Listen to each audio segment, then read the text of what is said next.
우리 4절까지 말씀 우리 함께 교독하시도록 하겠습니다.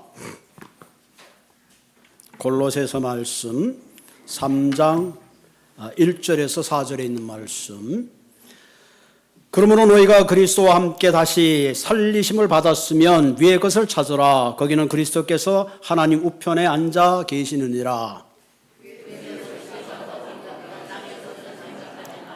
이는 너희가 죽었고 너희 생명이 그리스도와 함께 하나님 안에 감추어졌음이라. 우리 생명이신 그리스도께서 나타나실 그때에 너희도 그와 함께 영광 중에 나타나리라. 아멘. 너희도 그와 함께 영광 중에 나타나리라. 너무나 귀한 소망의 말씀입니다. 우리가 젊어서는 한 20대까지는 자기가 잘하는 것 같아요. 그죠?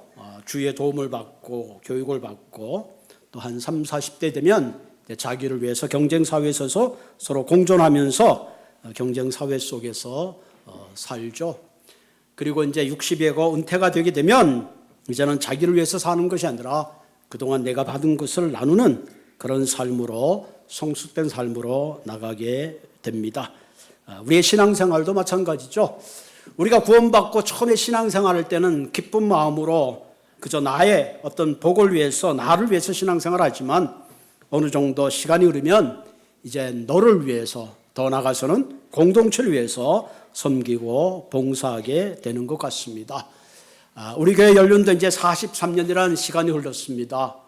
그러므로 이제는 우리가 우리만을 위한 그런 교회가 아니라 지역사회와 공동체를 위해서 서로의 행복을 위해서 살아가는 그런 아름다운 공동체를 만들어 가시기를 바랍니다. 사람이 언제 행복할까?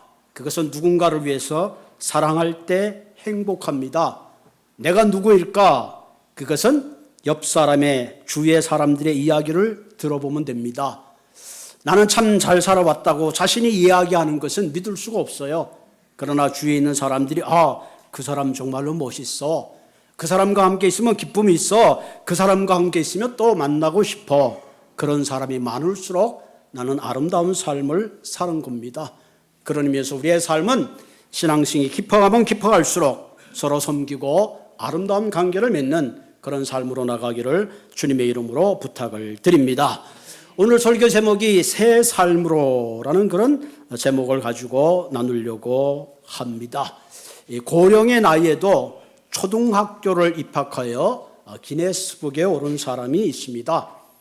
이분은 아프리카 케냐의 키마르 마르게라는 분인데 이분이 초등학교에 입학한 나이가 몇 살일까요? 84살에 초등학교를 입학했습니다. 아니 당신은 왜 이토록 초등학교에 입학했습니까? 그랬더니 이분이 두 가지를 이야기했습니다. 하나는 민족을 위해서 글을 쓰고 싶습니다. 1950년도에 영국에서 우리의 동족이 학살당했을 때에 나는 그 참혹함을 보면서도 말 한마디 글 하나 쓸 수 없는 그런 삶을 살았습니다. 그래서 이제는 그 민족의 한을 한번 글로 알리고 싶습니다. 그렇게 대답을 했다고 합니다. 두 번째 외에는 이제 나는 크리스찬인데 성경을 읽고 싶어서 글을 배우고 싶습니다. 그렇게 그 이유를 밝혔다고 합니다. 그 위에 쿠마르 마세르는 지역사회를 해서 많은 역할을 했고 2005년도에 유엔의 초청으로 처음으로 미국 유엔에 와서 방문하면서 무상 초등교육에 대한 중요성을 연설하고 빌 클린턴 대통령에게 에이즈 지원의 병원 설립에 지원 요청을 하는 놀라운 삶의 도전을 했다고 합니다. 여러분 보통 사람 같으면 손자 재량이라 보고 인생을 마무리해야 될 나이에 새로운 삶을 시도했던 것입니다. 어떻게 그럴 수 있었을까요?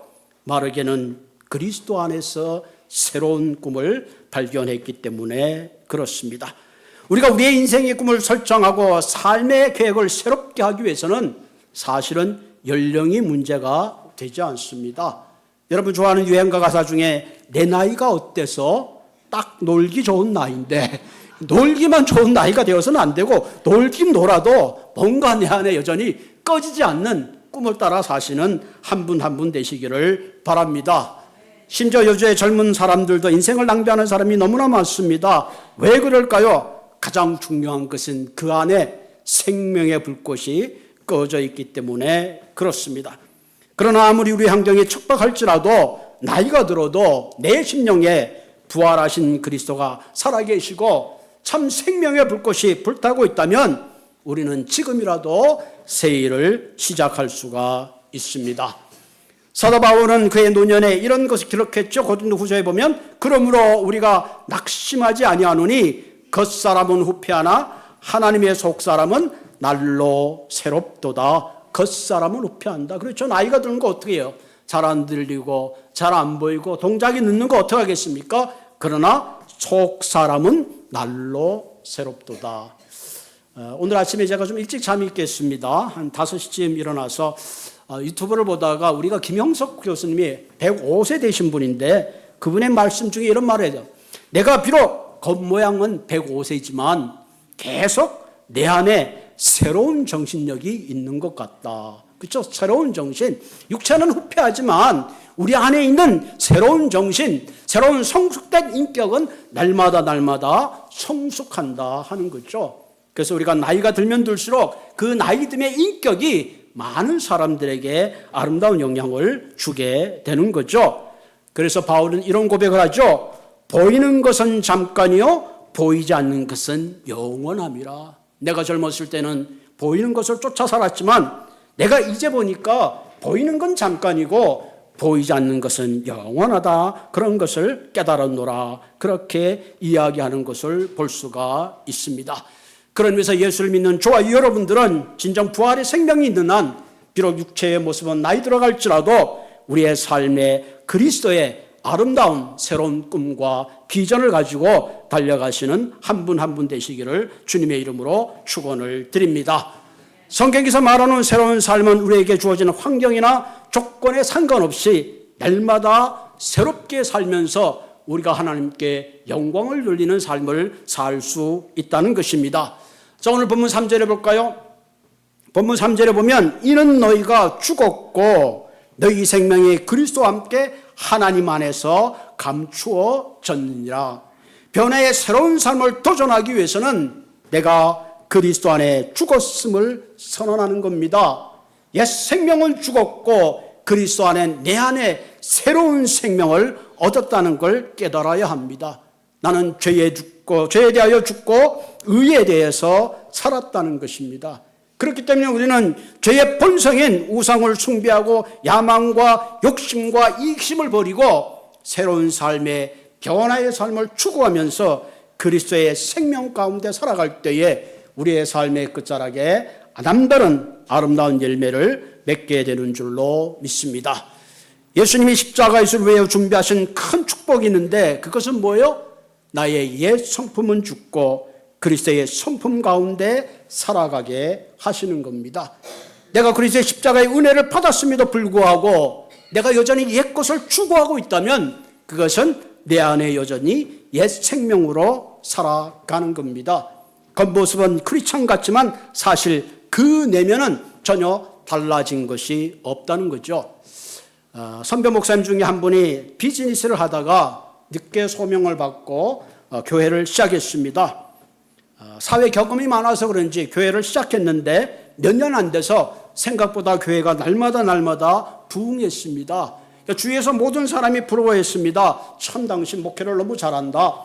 스스로 생각할 때도 우쭐한 마음이 들었습니다. 그래서 내가 교회를 더 크게 하고 더 크게 짓고 그래서 내 이름을 더 드러내야겠다. 그런 생각을 가지고 목회를 열심히 했다고 합니다. 그러다 어느 날 갑자기 이런 생각이 들었습니다.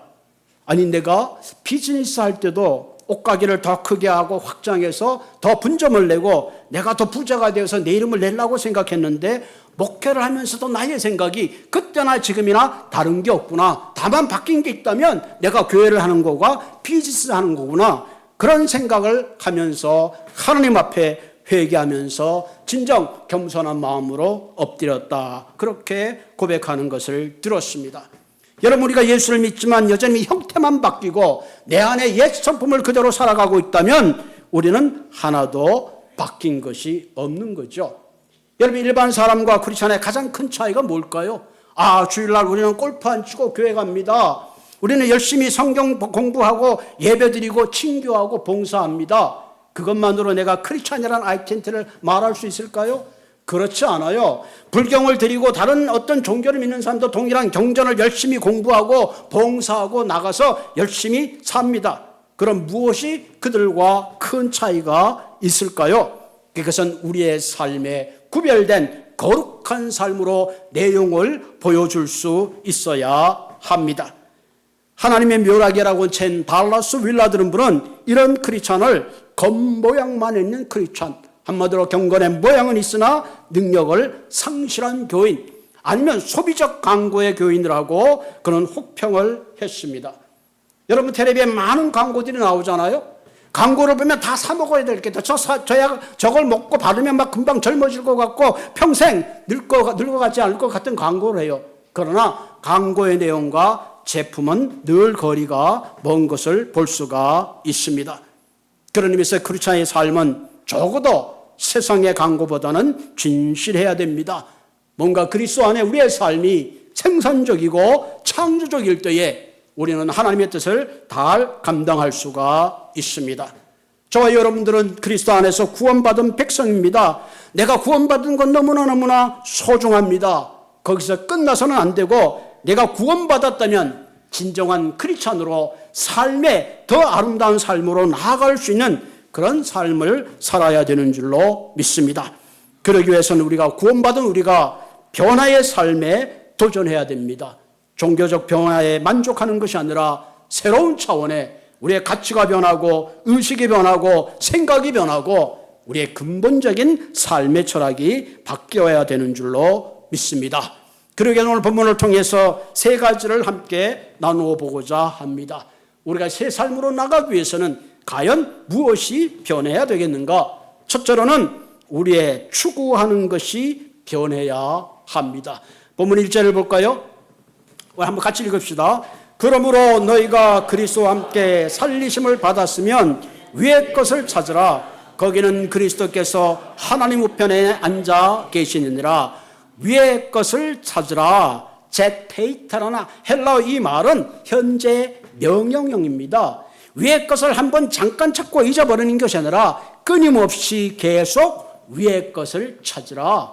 위라는 것은 방향성을 말하고 있습니다. 여러분, 우리 인생에 중요한 게 방향성이잖아요. 골프를 치려도 내가 300야드 가는 게 중요한 게 아니라 제대로 된 방향으로 가는 것이 중요한 겁니다. 우리가 인생을 100세 시대로 살아도 과연 내가 추구하고 있는 인생의 방향이 제대로 된 건가 하는 것을 우리는 깨달아야 합니다. 오늘 본문에 보면 뭐라 그랬어요? 그리스도와 함께 살리심을 받았다면, 구원받았다면, 내가 은혜를 받았다면 내 삶은 땅의 것을 추구하는 것이 아니라 위의 것을 추구해야 됩니다. 왜? 그 위에 그리스도가 계시기 때문에 그렇습니다.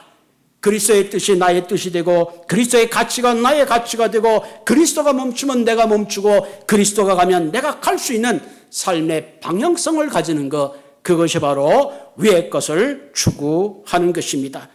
이때 우리는 세상의 것을 찾아가는 것이 아니라 진정한 위의 것을 찾게 됩니다. 여러분, 성경에 나오는 바울은 누구보다 땅의 것을 추구했던 사람입니다. 그는 일찍이 예루살렘에 유학을 와서 가말리엘 문화에서 율법을 잘 배웠습니다. 다윗에서 헬라 철학과 논리를 익히고 바리새인으로서 종교인의 기족이 되었고, 더 나아가서 그는 산헤드린의 멤버로서 막강한 정치적인 권력을 행사할 수 있는 자리에 있었습니다. 그래서 그가 가지고는 잘못된 종교적인 열심 때문에 많은 크리스찬들을 박해했던 것입니다. 그의 삶의 방향성이 잘못되었습니다. 그러나 나중에 어때요? 그 바울이 예수 그리스도를 만난 다음에 그의 삶에 추구하는 방향성이 180도 달라졌습니다. 그래서 그는 이렇게 고백하고 있습니다. 또한 모든 것을 해로 여기면 내 주 예수를 아는 지식이 가장 고상함을 암이라. 내가 그를 위하여 모든 것을 잃어버리고 배설물로 여기면 그리스도를 존귀케 하기 위함이라. 땅의 것을 찾던 바울은 예수 그리스도를 만나는 순간부터 이제는 자기가 그토록 추구하고 애지중지하던 그 가치를 버리고 이제는 그의 방향성을 바꾸었습니다. 예수, 그분의 뜻을 따라, 그분의 가치관을 따라 그분의 가는 곳을 향하여 그는 달려갔던 것입니다. 여러분 어릴 때 공부하다 보면 이 딱지치기와 구슬치기에 전념했던 때가 있습니다. 얼마나 재미있어요. 공부하라 그러면 빨리 딱지치러 나가야 되는데 바깥에서 내 애들은 부르는데 공부하라니 공부가 되겠어요? 마음은 이미 콩밭에 가 있는데 부모가 뭐라 그러면 잠시 공부하는 척하지만 공부하는 게 아니에요. 이미 내 마음은 다른 데 가 있습니다. 여러분 내가 추구하는 가치가 무엇인가에 따라 우리의 삶의 방향은 결정되게 되어 있습니다. 여러분 선교가 중요하다고 생각하는 사람, 거기에 가치가 있는 사람들은 자기의 버케이션을 쪼개고 자기의 전문직을 버리고 선교를 떠나는 겁니다. 기도에 가치가 있는 사람은 기도하지 말라 그래도 누군가 와서 기도하고 하나님께 그 기도의 자리에 머무는 겁니다. 여러분 교회도 가만 보면 어떤 분은 교회 와서 막 음식하는데 전념하는 거, 와서부터 막 그것만 생각하는 거, 그거 끝날 때까지 그러다가 가는 거예요. 그러다 가는 거예요. 어떤 분은 내가 예배 드리러 왔지, 내가 예배가 11시라면 한 8시에 와서 내가 필요한 걸 다 하고 오직 예배에 전념하는 사람이 있어요. 왜 그래요? 예배의 가치가 다르기 때문에 그렇습니다. 내가 추구하는 가치에 따라 우리의 삶의 방향은 달라질 수밖에 없습니다. 예수를 만나는 것이 내 삶의 최고의 가치라고 생각한다면 누가 뭐라 그래도 자식들이 아이들을 봐달라 그래도 안 돼. 나 오늘 예배 드려야 돼. 적어도 노하고 주님 만나는 시간에 우선순위를 두는 그런 삶을 살게 되는 것입니다. 그러면서 진정 하늘을 추구하는 사람은 내 뜻대로 사는 것이 아니라 주님의 뜻을 따라 살아가는 것입니다. 그것이 바로 십자가의 길에 순종하는 삶인 줄로 믿습니다. 여러분 거창고등학교를 세우신 전명창이라는 선생님 계시는데 이분은 대학의 부총장을 사임하고 시골 거창으로 내려가 거의 빚더미에서 닫는 교회를 다시 세웠습니다. 그래서 기독교 명문교로 세웠는데 이 학교의 교훈이 뭐냐면은 빛과 소금이 되자, 여호와를 경외하는 것이 지식의 근본이다라는 교육으로 아이들을 가르쳤습니다. 그리고 전영천 교장 선생님이 쓴 10계명이 있는데 그것을 교실마다 붙여놨습니다. 오늘 그 첫째 계명이 뭐냐면은 월급이 적은 쪽으로 택하라. 둘째 계명이 내가 원하는 곳이 아닌 나를 필요로 하는 곳으로 택하라. 셋째가 승진의 기회가 거의 없는 곳을 택하라. 넷째가 모든 것이 갖추어진 것을 피하라. 처음부터 시작해야 하는 항무지의 곳을 택하라. 다섯째, 앞다투어 모여드는 곳에는 절대로 가지 말고 아무도 가지 않는 곳으로 가라. 여섯 번째가 장래성이 전혀 없다고 생각하는 곳으로 가라. 일곱 번째가 사회적 존경 같은 것을 바라볼 수 없는 곳으로 가라. 여덟째가 한가운데가 아니라 가장자리로 가라. 아홉 번째가 부모나 아내나 약혼자가 결사반대하는 곳이면 틀림없으니 의심하지 말고 가라. 참 재밌죠? 열 번째가 왕관이 아니라 단두대가 기다리는 곳으로 가라. 어떻게 보면 우리가 생각하는 것과 전혀 반대죠. 이 모든 십계명을 우리가 한마디로 요약한다면 이것이 바로 주님이 원하는 십자가의 길이 아닌가 그런 생각을 하게 됩니다. 주님이 주신 십자가의 길은 하나님이 원해서 가신 길입니다. 그러니까 주님도 기도했잖아요. 예수님, 하나님 아버지, 내가 이 길을 안 가면 안 됩니까? Please, please. 얼마나 애 같았든지 그분의 땀이 핏방울로 변할 정도로 애원을 했습니다. 그러나 나중에는 하나님, 이것이 진정 당신의 뜻이라면 내 것을 다 내려놓고 이것이 진정 인류를 구하는 그 길이라면 기꺼이 십자가에 자신을 내어준 것, 그것이 바로 십자가의 길입니다. 저와 여러분들이 이 십자가를 통해서 새 생명을 받았다면 우리가 선택해야 되는 길은 당연히 어떤 길이 되어야 할까요? 우리가 추구하는 길은 넓은 길이 아니라 주님이 가신 좁은 길을 갈 수 있어야 합니다. 여러분, 이 옥순아도교회는 세상에 인기 있는 교회가 아니라 주님 보실 때에 인정하고 기뻐하는 그런 교회가 되어야 합니다. 진정 혼미한 세상에 밝은 등불이 되고 소금이 되는 교회가 될 때에 우리는 그리스도 안에서 아름다운 공동체의 열매를 맺게 되는 것입니다. 두 번째로 우리가 변화의 삶을 살기 위해서는 우리의 애착하는 것이 변해야 합니다. 무엇인가 내 마음을 붙잡고 있는 애착하는 것이 변해야 됩니다. 그래야 진정한 우리가 변화의 삶을 살 수 있고 주님이 원하시는 기뻐하는 삶을 살 수가 있습니다. 오늘 본문 2절을 볼까요? 같이 읽겠습니다. 시작. 위의 것을 생각하고 땅의 것을 생각지 말라. 위의 것을 생각하고 땅의 것을 생각지 말라. 이 생각하라 하는 이 말은 프로네이테라는 헬라 말인데 오히려 이 말은 생각보다 affection으로 더 그 의미가 가깝습니다. 다시 말하면 내 마음이 이끌리는 것, 내 자신이 애착을 갖는 것, 내 자신이 마음을 두는 것, 그것이 굉장히 중요합니다. 여러분, 물질에 애착이 있는 사람들은요, 수단과 방법을 가리지 않고 그 물질을 쟁취하기 위해서 싸우는 겁니다. 여러분, 우리가 부모님들이 자녀들을 위해서 우리가 좋은 물질을 좀 남겨주고 도움이 되겠죠. 그런데 때로는 그 물질 때문에 우정이 깨어지고 자녀의 관계가 깨어지는 걸 볼 수가 있습니다.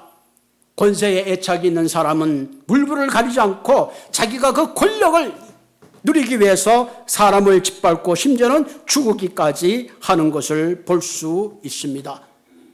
여러분이 땅의 것에 애착을 가진다면 우리는 하나님 나라를 이룰 수가 없어. 왜? 내 마음이 땅에 묶여있기 때문에 천국의 소망을 이룰 수가 없습니다. 그러므로 우리는 땅의 것에 애착을 갖지 말고 하나님 나라에 애착을 가지고 살아야 합니다. 이때 우리는 하나님의 뜻을 이루게 되고 진정한 하나님의 뜻에 따라 아름다운 열매를 맺게 되는 거죠. 여러분, 이스라엘 백성들은 바로의 손으로부터 하나님의 은혜 가운데 출애굽을 했습니다. 그들은 40년의 광야 동안 지리약적으로 그들은 출애굽을 했지만 그 마음의 애착은 여전히 애굽에 남겨두었습니다. 그들의 배가 고프고 먹을 게 없으면 여전히 애굽의 키친을 생각하고 마늘을 생각하면서 모세를 원망했습니다. 그래서 하나님께서는 12명의 정탐을 통해서 가나안을 정탐하며 젖과 꿀이 흐르는 땅을 보여주었습니다. 보여주었지만 여전히 이스라엘 백성들은 애굽으로 돌아가기를 원했습니다. 왜? 그들의 마음의 어펙션이 여전히 애굽을 떨쳐내지 못했습니다. 40년의 척박한 광야 속에 수많은 기적을 보여주었지만 그들은 그들의 애착을 버리지 못하고 광야에서 다 죽고 말았습니다. 여호수아 갈렙 두 사람만이 가나안 땅에 들어갔습니다. 왜 그랬을까요? 내 마음에 애착을 버리는 것이 진정 어렵기 때문에 그렇습니다. 여러분, 인생 땅을 살아가면서 내 마음을 사로잡고 내가 애착하는 것이 무엇인가 하는 것을 우리는 살펴볼 필요가 있습니다. 내 마음에 세상의 것으로 꽉 잡고 거기에 대한 집착이 있다면 우리는 진정한 의미에서 그리스도를 사랑할 수도 없고 내 삶이 변화될 수도 없습니다. 내가 집착하는 것을 내려놓을 때 그때 비로소 하늘이 열리고 참같이 보이지 않는 것이 보이기 때문에 그렇습니다. 하나님이 사용하는 사람은 완전한 사람을 사용하는 것이 아니라 비록 부족해도 하나님을 뜨겁게 사랑하는 사람을 사용하십니다. 여러분, 교회 일도 누가 합니까? 직책에 따라 내가 장로니까 권사니까 하는 일은 한계가 있어요. 그러나 주님을 사랑하는 마음이 있으면 그 어떤 일을 할지라도 피곤하지 않고 더 하고 싶은 것이 사랑의 본성이기 때문에 그렇습니다. 어느 미국 교회에 이런 조커가 있습니다. 담임 목사님이 공석이 되었어요. 이 담임 목사를 청빙을 해야 되는데 어떤 분을 청빙할까? 그런데 첫 번째 후보자가 아담이 인터뷰를 하고 신청을 했습니다. 아담의 인류의 조상 아니에요? 그런데 결격 사유가 있어서 인터뷰에서 실패하고 청빙이 되지 않았습니다. 그 이유가 뭔가 알아봤더니 아담은 숲속에만 가면 옷을 벗어가지고 안 된다. 이제 두 번째 어플라이한 사람이 있는데 요셉은 오늘 성경에 보면 그 모습이 준수하더라. 아마 저만큼 생기는 모양이죠. 그 모양이 준수하고 아름다웠어요. 그러니까 보디발의 아내가 막 유혹을 한 거 아니에요? 근데 요셉이 인터뷰를 했는데 안 됐어요. 왜 안 됐느냐? 전과자라 안 됩니다. 감옥에 들어간 전과에 권력이 있어가지고 청빙이 무산됐다고 합니다. 이번에 세 번째 사람은 누가 됐는가 하니 누가 됐을 것 같아요? 누가 인터뷰로 왔느냐면은 약태토도를 입고 있던 광야에 외치는 요셉이, 예? 요한, 예. 세례 요한이 어플라래. 세례 요한이. 세례 요한을 어플라했는데 그 결격 사유가 있었는데 뭐냐? 세례 요한은 맨날 꿀만 먹고 약대 털옷만 입고 그래서 패션 감각이 없어서 떨어졌답니다. 그래서 이번에는 오늘 본문을 썼던 이 사도 바울이 야심차게 인터뷰를 하고 레주메를 냈는데 이분도 안 됐어요. 그 위원회가 결격 사유를 이렇게 말했습니다. 당신은 설교가 너무 길어서 젊은 사람이 떨어져서 죽었기 때문에 안 된다. 그래서 페일했어요. 그 마지막 또 한 사람이 있었는데 누가 어플했을까요? 예수님. 여러분, 예수님이 이제 레주메를 냈어요. 그럼 뭐 예수님이니까 틀림없이 됐겠죠? 근데 예수님도 그 교회 담임 목사로 청빙받지 못했습니다. 왜일까요? 싱글이기 때문에. 싱글이기 때문에. 일타투피에 사모님이 있어야 되는데 사모님이 없어서 안 된 거야. 그러니까 맨 마지막 한 사람이 됐는데 그 사람이 누굴까요? 예? 그 사람이 누굴까요? 바로 베드로입니다. 베드로. 성질이 막 불같고 주님을 배반했지만 그 베드로에게는 다른 사람이 갖지 못한 특별한 애정이 있었습니다. 주님을 3번씩이나 부인했지만 주님이 부활해서 베드로를 찾아왔을 때에 베드로에게 묻습니다. 네가 나를 사랑하느냐? 그때 베드로가 옛날 같으면 내가 주님 사랑합니다. 저 사람들보다 더 사랑해요. 소리쳤을 베드로가 이제 뭐라 그래요? 내가 주님 사랑하는 줄 주님이 아십니다. 주님이 아십니다. 굉장한 얘기예요. 내가 사랑의 사람인지 아닌지는 나는 몰라요. 내가 좋은 목사인지 아닌지 나는 몰라요. 그런데 누가 알아요? 주님이 알고 교인이 안 되는 거예요. 그래서 주님께서 뭐라고 하세요? 베드로야, 내 양을 내게 맡기겠다. 내 양을 내게 맡기겠다. 오늘도 주님은 이런 사람을 찾고 있습니다. 진정 새로운 삶을 위해서 새로운 가치가 받고 정말로 우리의 삶의 방향이 하늘을 찾아야 합니다. 그리고 맨 마지막에 필요한 것이 새로운 삶을 살기 위해서는 우리의 전망이 달라져야 합니다. 오늘 본문 3절 4절 봅시다. 3절 4절 같이 읽겠습니다. 이는 너희가 죽었고 너희 생명이 그리스도와 함께 하나님 안에 감추어졌느니라. 우리 생명이신 그리스도께서 나타나실 그때에 너희도 그와 함께 영광 중에 나타나리라. 자신에 대한 바른 전망이 필요해요. 나는 죽었다. 내 안에 그리스도의 생명이 있다. 생명이 감추어져 있다는 거죠. 내가 그리스도와 함께 십자가에 못 박혔나니 그런즉 이제는 내가 산 것이 아니요 오직 내 안에 그리스도께서 사신 것이라. 이제 내가 육체 가운데 사는 것은 나를 사랑하사 나를 위하여 자기 몸을 버리신 하나님의 아들을 믿는 믿음 안에서 사는 것이라. 이것이 우리의 삶의 참 생명이요 본질입니다. 우리가 예수를 믿는 순간에 죄사함을 받고 구원받고 믿음 가운데 산다는 것은 그리스도 안에 보배로운 존재로 참 생명의 존재로 살아가는 겁니다. 그리스도와 연합된 생명으로 살아가는 거예요. 어떤 한 자매가 큰 은혜를 받고 교도소에 자원해서 일을 갔어요. 여러분, 교도소에 있는 사람들은 많은 죄를 지은 사람들 아니에요. 그들은 자신도 모르게 자신에 대한 아주 낮은 자존감을 가지고 있습니다. 그러니까 어떤 얘기를 해도 그들은 듣질 않아요. 그때 그 자매님이 100불짜리 종이를 하나 끌어내가지고 여러분 이게 얼마짜리입니까? 100불짜리요. 그리고 그걸 막 구겼습니다. 던지고 발로 밟았습니다. 침을 뱉었습니다. 다시 구긴 걸 핀데 이게 얼마짜리입니까? 100불짜리요. 맞습니다. 이 100불짜리의 가치는 변하지 않습니다. 여러분 비록 죄를 짓고 왔지만 하나님에서 여러분 한 사람 한 사람은 존귀한 존재입니다. 아멘. 그때 이들은 그들의 자존심을 회복하고 복음을 받아들이는 놀라운 일이 생겼다고 합니다. 여러분 우리 한 사람 한 사람 내가 그리스도와의 연합된 존재요. 내가 존귀한 존재라는 바른 전망을 가져야 합니다. 이런 바른 자존감을 가질 때에 우리는 한 사람 한 사람 업신여기지 않고 동일한 하나님의 형상의 그 한 사람 한 사람을 존중하고 섬기게 될 줄로 믿습니다. 오늘 두 번째는 뭐예요? 주님께서 영광 중에 다시 온다는 분명한 전망을 가지고 살아야 합니다. 여러분 세상에 있는 것 영원한 건 하나도 없어요. 지금 꽃이 여기 굉장한 것 같지만 2, 3주를 넘기지 못합니다. 다 시들어요. 결국은 쓰레기통에 들어가고 마는 겁니다. 여러분 성경에 보면 10처녀의 비유가 있습니다. 5처녀가 신랑이 올 것을 기다렸어요. 5처녀는 아무 얘기도 신랑이 오지 않아요. 끔빡끔빡 졸다가 신랑이 오는 타이밍을 놓치고 말았습니다. 주님이 언제 오실지 아무도 알지 못합니다. 그러나 주님은 반드시 다시 오마 약속하셨습니다. 그리고 그것은 반드시 성취될 줄로 믿습니다. 그러므로 우리 한 사람 한 사람 진정 깨어서 남아있는 내 삶을 통해서 진정 하늘의 것을 추구하고 진정 서로하며 바른 가치와 바른 방향을 가지고 사명을 다하시는 한 분 한 분 되시기를 주님의 이름으로 축원을 드립니다. 사람도 변하고 환경도 변하고 모든 것은 변합니다.